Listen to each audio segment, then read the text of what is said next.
morning everyone. Good morning, sir. Myself Darshan Turki. I am here lab instructor. ಎಲ್ಲರೂ ಕನ್ನಡ ಬರ್ತಾರ? ಕನ್ನಡದಾಗ ಹೇಳಿದ್ರೆ ಚಲೋ. ಇಲ್ಲಿ ನಮ್ಮ ಇದರಲ್ಲಿ ಎರಡು ಲ್ಯಾಬ್ ಇದೆ. ಒಂದು ಹೈಡ್ರಾಲಿಕ್ ಅಂತ ಒಂದು ನ್ಯೂಮೆಟಿಕ್ ಅಂತ. ಹೈಡ್ರಾಲಿಕ್ ಅಂದ್ರೆ ಲಿಕ್ವಿಡ್ ಪದಾರ್ಥ. ಲಿಕ್ವಿಡ್ ಅಂದ್ರೆ ನಿಮ್ಗೆ ಗೊತ್ತಲ್ಲ, ವಾಟರ್ ಆಗಿರ್ಬೋದು, ಆಮೇಲೆ ಆಯಿಲ್ ಆಗಿರ್ಬೋದು, ಪೆಟ್ರೋಲ್, ಈ ತರ ಇಲ್ಲಿ ನಾವು ಆಯಿಲ್ ಯೂಸ್ ಮಾಡ್ತಾ ಇದ್ದೀವಿ.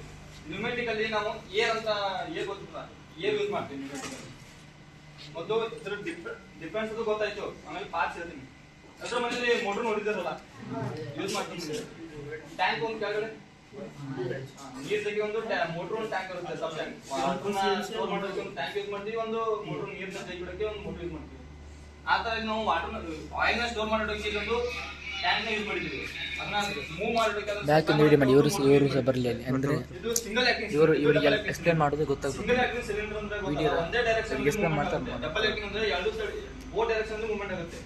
ಸಿಂಗಲ್ ಆಕ್ಟಿಂಗ್ ನೀವು ಟ್ರ್ಯಾಕ್ಟರ್ ನೋಡಿರ್ಬೋದಲ್ಲ, ಟ್ರ್ಯಾಕ್ಟರ್ ಹಿಂದೆ ಟ್ರಾಲಿ ಒಂದು ಸಿಲ್ವರ್ ಕಲರ್ ಸ್ಲೀವ್ ಬರುತ್ತಲ್ಲ, ಒಂದು ರಾಡ್ ಟೈಪ್ ಬರುತ್ತಲ್ಲ, ಅದು single acting cylinder. Double acting cylinder ನೀವು ಕ್ರೇನ್ ಆಗಿರ್ಬೋದು, ಜೆಸಿಬಿ ನೋಡಿರ್ಬೋದಲ್ಲ, ಅದರಲ್ಲಿ ಮುಂದೆ ಬಕೆಟ್ ಇರುತ್ತಲ್ಲ, ಒಂದು ಮಣ್ಣು ತೆಗೆದು ಇಟ್ಕೋಕೆ ಅಲ್ಲಿ ಎರಡು ಸ್ಲೀವ್ ಬರುತ್ತಲ್ಲ, ಅದೇ ಡಬಲ್ ಆಕ್ಟಿಂಗ್ ಸಿಲಿಂಡರ್. ಇಷ್ಟೇ ಡಿಫ್ರೆನ್ಸ್. ಇದರಲ್ಲಿ ಆಯಿಲ್ ಯೂಸ್ ಮಾಡ್ತೀವಿ, ಇದರಲ್ಲಿ ಏರ್ ಯೂಸ್ ಮಾಡ್ತೀವಿ.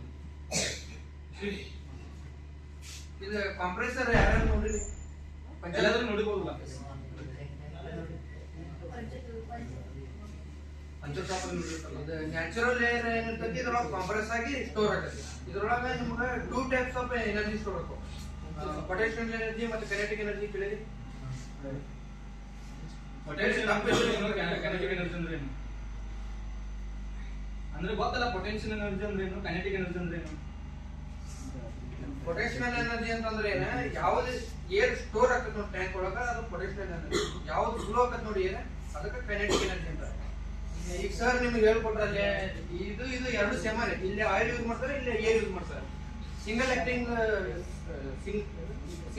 ಸಿಲಿಂಡರ್ ಒಳಗೆ ಏನಾಗ್ತೈತಿ, ಪಿಸ್ಟನ್ ಒನ್ ಡೈರೆಕ್ಷನ್ ಮೂವ್ ಆಗ್ತೈತಿ. ಡಬಲ್ ಆಕ್ಟಿಂಗ್ ಒಳಗೆ ಏನಾಗ್ತೈತಿ, ಬೋತ್ ಡೈರೆಕ್ಷನ್ ಮೂವ್ ಆಗ್ತೈತಿ. ಇದ್ರೊಳಗೆ ಕಂಪ್ರೆಸರ್, ಇದು ನಿಮ್ದು ಏರ್ ಫಿಲ್ಟರ್. ಇದು ಫಿಲ್ಟರ್ ಎದಕ್ಕೆ ಯೂಸ್ ಮಾಡ್ತಾರೆ ಅಂತಂದ್ರೆ, ಈಗೇನು ಡ್ರೈ ಏರ್ ಕಂಪ್ರೆಸರ್ ಅಂತ ಬರ್ತದಲ್ಲ, ಅದು ಫಿಲ್ಟರ್ ಮಾಡಿ ಕಳಿಸ್ತೈತಿ. ಹಂಗ ಡೈರೆಕ್ಟ್ ಕಳ್ಸಕ್ ಬರಲ್ಲ. ಕಳ್ಸಿದ್ರೆ ಏನಾಗ್ತೈತಿ, ರಸ್ಟ್ ಇಡೋ ಚಾನ್ಸಸ್ ಇರ್ತೈತಿ. ಅದ್ರ ಸಲುವಾಗಿ ಏನ್ ಮಾಡ್ತಾರೆ, ಲುಬ್ರಿಕೇಟರ್ ಅಂತ ಹೇಳಿ ಲುಬ್ರಿಕೇಟರ್ ಕೊಡ್ತಾರೆ. ಅದೇನ್ ಮಾಡ್ತೈತಿ, 1 mm ಇಲ್ಲ 2 mm ಒಳಗೆ ಲೂಬ್ ಮಾಡ್ತೈತಿ ಆಯಿಲ್ ಏರ್ ಜೊತೆ.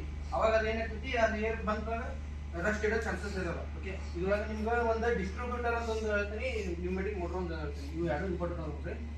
ಇದು ಏರ್ ಮ್ಯಾನಿಫೋಲ್ಡ್. ಏರ್ ಮ್ಯಾನಿಫೋಲ್ಡ್ ಅಂತಂದ್ರೆ ಏನೋ ಒಂಥರ ಡಿಸ್ಟ್ರಿಬ್ಯೂಟರ್ ಇರ್ತದೆ, ಅದು ಡಿಸ್ಟ್ರಿಬ್ಯೂಟ್ ಮಾಡ್ತೈತಿ ಮಲ್ಟಿಪಲ್ ಕಂಪೋನೆಂಟ್ಸಿಗೆ ಏನ್. ಇದು ನ್ಯೂಮೆಟಿಕ್ ಮೋಟರ್. ಫಾರ್ ಎಕ್ಸಾಂಪಲ್ ಇದನ್ನ ಯಾರ್ಯಾರು ಬೈಕ್ ಶೋರೂಮ್ ಹೋಗಿ ಸರ್ವಿಸ್ ಕೊಡಕ್, ಅಲ್ಲಿ ನ್ಯೂಮೆಟಿಕ್ ಗನ್ ಯೂಸ್ ಮಾಡೋದು ಗೊತ್ತೈತಿ. ನಾವು ಟೈರ್ ಚೇಂಜ್ ಮಾಡಕ್ ಈಸಿಲಿ ನಮ್ಗೆ ರಿಮೂವ್ ಮಾಡಕ್ ಬರ್ತದೆ.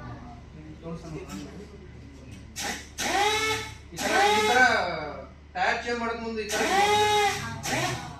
ಇದನ್ನ ಎಕ್ಸಾಂಪಲ್ ಇದು ಎಲ್ಲೆಲ್ಲಿ ಯೂಸ್ ಮಾಡ್ತಾರೆ ಅಂದ್ರೆ, ನ್ಯೂಮೆಟಿಕ್ ನ ಡೋರ್ ಓಪನ್ ಮಾಡಕ್ ಕ್ಲೋಸ್ ಮಾಡಕ್ ಯೂಸ್ ಮಾಡ್ತಾರೆ, ಆಟೋಮೆಟಿಕ್ ಡೋರ್ ಒಳಗೆ ಯೂಸ್ ಮಾಡ್ತಾರೆ. ಈಗ ನೀವು ನೆಕ್ಸ್ಟ್ ಅಲ್ಲಿ ನಿಮ್ಗೆ ಸರ್ ಇದು ಮಾಡ್ತಾರೆ, ಪಿಕ್ ಅಂಡ್ ಪ್ಲೇಸ್ ರೋಬೋಟ್ ಒಳಗೆ ಹೇಳ್ತಾರೆ, ಅಲ್ಲಿ ನ್ಯೂಮೆಟಿಕ್ ಗ್ರಿಪ್ಪರ್ ಒಳಗೆ ಯೂಸ್ ಮಾಡ್ಯಾರ. ಮತ್ತು ಕನ್ವರ್ ಬೆಡ್ ಬರ್ತದೆ ರೋಬೋಟ್ ಒಳಗೆ, ಅಲ್ಲಿ ಯೂಸ್ ಮಾಡ್ಯಾರ.